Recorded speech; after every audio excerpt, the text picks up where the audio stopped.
ओम विश्वेश्वरी तम परिपास विश्वम विश्वात्मिकाधारयसीत विश्वम विशेष वंद्या भवती भवन्ति विशस्या त्वयि भक्ति नम्रा। ये सारा विश्व उन्हीं परमात्मा का रूप है। वेद उनके अंग की कामना करते हैं, पाताल उनका चरण है, ब्रह्मलोक सिर है, अन्य बीच के सब लोग विश्राम स्थल हैं। भयंकर काल उनकी भ्रकुटी का संचालन करता है। सूर्य नेत्र हैं, बादलों का समूह बाल हैं, अश्विनी कुमार उनकी नासिका है। रात और दिन उनका पलक मारना और झपकना है, वेद ऐसा कहते हैं। वायु सांस है, वेद उनकी वाणी है। लोभ ओंठ हैं, यमराज भयंकर दांत हैं। माया हंसी है, दिग्पाल भुजाएं हैं। अग्नि मुख है, वरुण जीभ है। उत्पत्ति पालन और प्रलय चेष्टा है। 18 प्रकार की असंख्य वनस्पतियाँ उनकी रोमावली है। नदियाँ नसों का जाल है। पर्वत अस्थियाँ हैं, समुद्र पेट है। नरक जिनके नीचे की इंद्रियाँ हैं। इस प्रकार से भगवान का विश्वरूप है। और उस विश्वरूप में सबसे पहले स्वर्ग है। स्वर्ग में स्थित है अदिति के 12 पुत्र, वसु 8, रुद्र 11, अश्विनी कुमार 2, मरुत 49, वासुकी नाग 9। स्वर्ग में स्थित है हलाहल विष, कामधेनु गाय, उच्चैश्रवा घोड़ा, वासुकी मणि, कौस्तुभ मणि, ऐरावत हाथी, कल्पवृक्ष, रंभा अप्सरा, लक्ष्मी देवी, वारुणी शराब, पारिजात पुष्प, पंचजन्य शंख, चंद्रमा, धनवंतरी, अमृत। ये समुद्र से जो वरुण देवता है उनको लेकर के आए थे समुद्र मंथन के टाइम पर, और इनको स्वर्ग में स्थापित कर दिया गया था। इस प्रकार से आदिदेव ब्रह्मा, शिव और विष्णु ये हैं। नाग देवता बैठे हैं। मृत्युलोक के सारे प्राणी इसी मृत्युलोक में निवास करते हैं। यहाँ पर प्राणी आते हैं और मृत्यु को प्राप्त होते हैं। आगे कहा गया है, बड़े भाग ना मानुष तनु पावा, सुर दुर्लभ सब ग्रंथ न गावा। बड़े भाग मानुष तनु पावा, सुर दुर्लभ सब ग्रंथ न गावा। बड़े भाग्य से मनुष्यों को यह मनुष्य शरीर मिला है। श्रेष्ठ पुरुषों और ग्रंथों व शास्त्रों ने में यही कहा है कि यह मनुष्य शरीर मनुष्यों को तो मिला ही है, देवताओं को भी बड़ा दुर्लभ है। यह शरीर कठिन तपस्या और कर्मों से मिलता है। कहा है कि यह शरीर साधना का धाम और मोक्ष का दरवाज़ा है। इस शरीर को पाकर जिसने अपना परलोक नहीं सुधारा, वह जन्मांतरों तक दुखी और दुख में भटकता रहता है। और दूसरों को जो दूसरों के जायज़ हिस्से को हड़पता है, उसका बहुत ही बुरा हाल होता है। सो परत्र पर पावई, सिर धुनि पछताए, कालय कर्मय ईश्वर ही मिथ्या दोष लगाए। अपने पाप कर्मों के कारण वो मनुष्य शरीर पाकर भी इस परलोक में दुख तो पाता ही है। परलोक में भी दुखों से छुटकारा नहीं मिलता। वहाँ भी सिर पीट कर विलाप करता है तथा अपना दोष न समझकर कभी काल, कभी कर्म और कभी ईश्वर पर दोष लगाता है। यही तन कर फल विषय न भाई, स्वर्गों स्वंत अंत दुखदाई। नरु तनु पाए विषय मन देहि, पलट सुधाते सठ बिसलेहि। इस शरीर के प्राप्त होने का फल विषय भोग नहीं है। स्वर्ग का भोग भी बहुत थोड़ा है, वह भी अंत में दुख देने वाला हो जाता है। अतः जो लोग मनुष्य शरीर पाकर विषयों में मन लगा लेते हैं या विषय भोग में डूबे रहते हैं, वे मूर्ख अमृत छोड़कर विकारों का विष ले लेते हैं। ताई कबऊ बल कह न कोई, गुंजा ग्रह परस मणि खोई। आकर 4,84,000, जहाँ जोनि भ्रमत यह जीव अविनाशी। जो पारसमणि को खोकर के विषय की बुराई विषय की बुराई रूपी विषयों में मन लगाता है, उसे कभी कोई बुद्धिमान नहीं कहता। यह अविनाशी जीव सदा माया के रूप में संसार में फिरता रहता है। काल, कर्म, स्वभाव, गुण, दोष फिरत सदा माया कर प्रेरा, काल कर्म स्वभाव गुण घेरा, कबहु करि करुणा नर देहि, देत ईश बिनु हेत स्नेहि। माया की प्रेरणा से काल, कर्म, स्वभाव और गुण से घिरा हुआ यह जीव इनके बस में हुआ सदा भटकता रहता है। बिना ही कारण के स्नेह करने वाले ईश्वर को कभी हाथ जोड़कर प्रणाम नहीं किया, परंतु वो परमात्मा इतना दयालु है कि कभी कभी उस जीव के प्रति वो दया करते हैं और उसे मनुष्य शरीर दे देते हैं।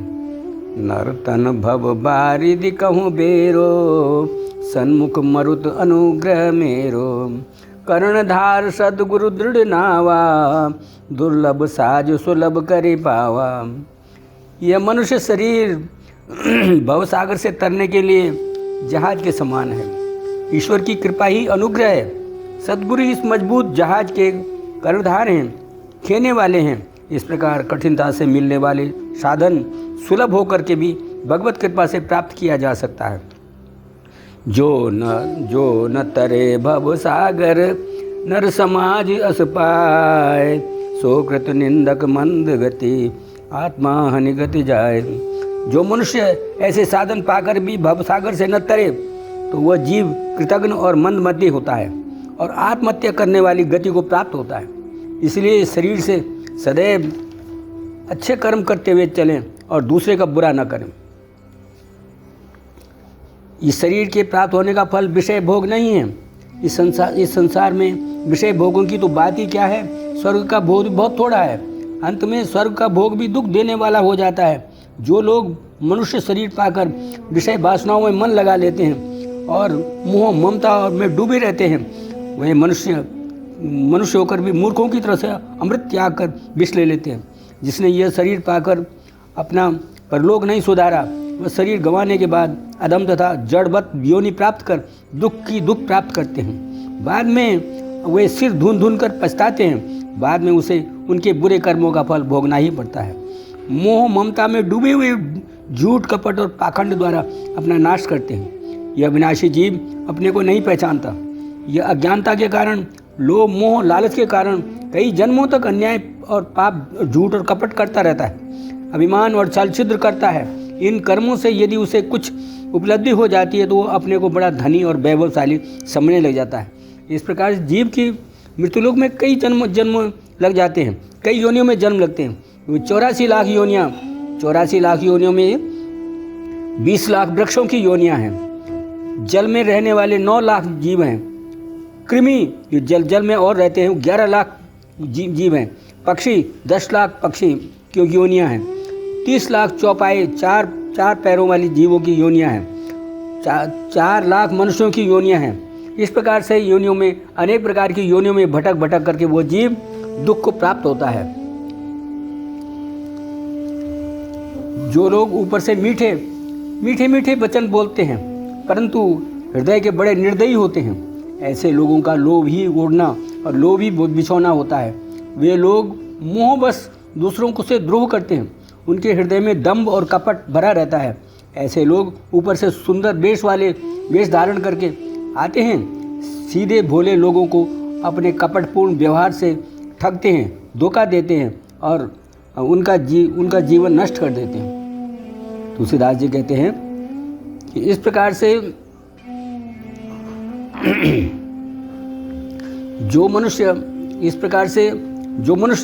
संसार में जन्म लेकर के दूसरों का अपकार करता है और दूसरों के हिस्सों को हड़पता है, दूसरों के सुख से देख करके जलता है और सदैव चिढ़ता है, ऐसे मनुष्य योनि में आकर के भी पाखंडी, धूर्त और अनेक प्रकार के अधम योनियों में जन्म लेने वाले हो जाते हैं और उनका जीवन अंत में बहुत ही दुखदायी, नष्ट करने वाला व्यवहार बना रहता है। आगे उन्होंने कहा है कि तुलसीदास जी कहते हैं कि दूसरों की भलाई करने के बराबर कोई अच्छा ही नहीं है। जो दूसरों को दुख देते हैं उसके बराबर कोई पाप नहीं है। इस दुर्लभ मनुष्य शरीर को पा करके जो लोग दूसरों को ऊपर से दुख देते हैं उनको बाद में जन्म मृत्यु के दारुण दुख को भोगना पड़ता है। मनुष्य मोहवश अपने स्वार्थ के कारण अपने को अपना पाप करता है। जो अपने और पराये का भेदभाव करता है और गुप्त रूप से दूसरों का नुकसान करता है, वह अपने धर्म को नहीं पहचानता, अपने धर्म का न्यायपूर्वक पालन नहीं करता। वह अधम योनि में जाता है और हर योनि में दुख पाता है। उसका कोई बचाने वाला नहीं होता। वो तो रोता है, चिल्लाता है कि मेरा उद्धार करो, लेकिन वहाँ उद्धार करने वाला कोई नहीं। इसलिए विवेक से जो परलोक यहाँ सुख चाहूं, सुनि मम बचन हृदय दृढ़ गहूं। सुलभ सुखद मार्ग यही भाई, भगति मोरी पुराण श्रुति गाए। ये भाई मेरी भक्ति कीजिए। मेरी भक्ति का मार्ग सुख और सुलभ और सुखदायी है। उसमें ज्ञान है और वो ज्ञान बड़ा अगम है। उन ज्ञान में अनेक प्रकार की कठिनाई है, लेकिन भक्ति करने से मुझे प्राप्त हो जाता है। यदि भक्ति स्वतंत्र है, सब सुखों की खान है, परंतु सत्संग के बिना उसे कोई प्राणी पा नहीं सकता है। पुण्य के बिना संत नहीं मिलते और सत्संगति जन्म मृत्यु के चक्र का अंत कर देती है। इस प्रकार से अपने कर्म को सुधार करके काम करना चाहिए। श्री राम जय राम जय जय राम, श्री राम जय राम जय जय राम। कर्म गति टारे नहीं टरे, मुनि वशिष्ठ से पंडित ज्ञानी, शोध के लगन धरे। कर्म गति टारे नहीं टरे, कर्म गति टारे नहीं टरे, कर्म गति टारे नहीं टरे। मुनि वशिष्ठ से पंडित ज्ञानी, शोध के लगन धरे। कर्म गति टारे नहीं टरे। श्री राम जय राम जय जय। श्री राधे गोविंदा, मन भजले हरि का प्यारा नाम है। श्री राधे गोविंदा, मन भजले हरि का प्यारा नाम है। गोपाला हरि का प्यारा नाम है, नंदलाला हरि का प्यारा नाम है। भज राधे गोविंदा, गोपाला हरि का प्यारा नाम है। मोर मुकुट सिर गल वनमाला, केसर तिलक लगाए। मोर मुकुट सिर गल वनमाला, केसर तिलक लगाए। वृंदावन के कुंज गलिन में सबको नाच नचाए। भज राधे गोविंदा, मन भजले हरि का प्यारा नाम है। यमुना किनारे धेनु चरावे, माधव मदन मुरारी। मधुर मुरलियाँ आदि बजावे, हर ले सुध बुध सारी। गिरधर नागर कहती मीरा, सूर को श्यामल भाया। तुकाराम और नामदेव ने विठल विठल गाया। भज राधे गोविंदा, भज राधे गोविंदा, मन भजले हरि का प्यारा नाम है। मन भजले हरि का प्यारा नाम है। तुकाराम और नामदेव ने विठल विठल गाया। तुकाराम और नामदेव ने विठल विठल गाया। मन भजले हरि का प्यारा नाम है। राधा शक्ति बिना न कोई श्यामल दर्शन पाए। राधा शक्ति बिना न कोई श्यामल दर्शन पाए। आराधन कर राधे राधे, कान्हा भागे आए। भज राधे गोविंदा, मन भजले हरि का प्यारा नाम है। मन भजले हरि का प्यारा नाम है। सुमिरन सुमिरन का रस जिसको भाया वही जाने मन में, निराकार साकार होता है भक्तों के आंगन में। बज राधे गोविंदा मन भजले हरि का प्यारा नाम है। बज राधे गोविंदा मन भजले हरि का प्यारा नाम है। नरसी ने करताल बजाकर सांवरिया को रिझाया, सबरी ने अपने हाथों से प्रभु को बेर खिलाया। भज राधे गोविंदा भज राधे गोविंदा, गोपाला तेरा प्यारा नाम है। गोपाला तेरा प्यारा नाम है। नाम कन्हैया भव सागर से सबको पार लगाए। भज राधे गोविंदा भज राधे गोविंदा, गोपाला तेरा प्यारा नाम है। नाम से देखो गणिका तर गई तोता घर में पढ़ाए। भज राधे गोविंदा गोपाला तेरा प्यारा नाम है। श्री राधे गोविंदा मन भजले हरि का प्यारा नाम है। गोपाला हरि का प्यारा नाम है। नंदलाला हरि का प्यारा नाम है। गोविंदा हरि का प्यारा नाम है। ओम श्री राधे गोविंदा।